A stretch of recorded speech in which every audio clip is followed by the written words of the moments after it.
natin ay makatulong ang taong bayan, at least mapasa nila yung numero. Mali sir.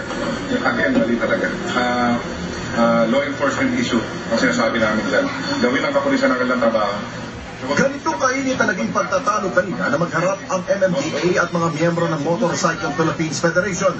Sila ang tumutukoy sa plano ng MMDA na ipatupad ang paglalagay ng sticker o plate number sa mga helmet.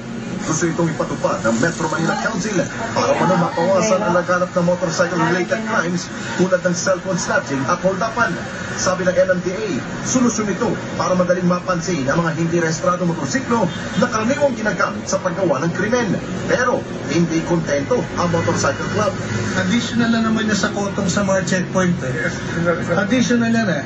Ang sabi nga namin, palakasin nyo na lang talaga yung communication o yung mga pulis mismo, trabahuhin na nila yung trabaho nila. At kapag di raw sila pakikinggan, may nakakasa na silang plano na isara ang EDSA para iparalisa ang dami ng trapiko sa Metro Manila. That's why nandito kami para makiusap kay Chairman.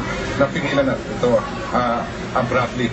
Huwag na patagalin kasi lahat ng mga magmumotor magwawala next week.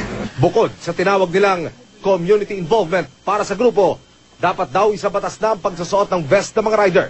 At dito ilagay ang markings ng plaka ng motorsiklong gamit at huwag sa helmet na sa malayo ay kapiraso na lamang ang makikita. Pagka yung responsible rider ka, may vest ka eh. Lagay mo yung plate number ng motor sa likod. Okay. So visible yan. Pagka wala kang suot na vest, hulihin mo.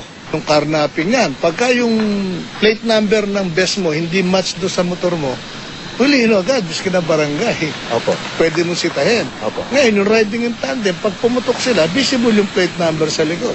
Opo. Kasi yung hindi visible yung plate number ng motor, hindi liit.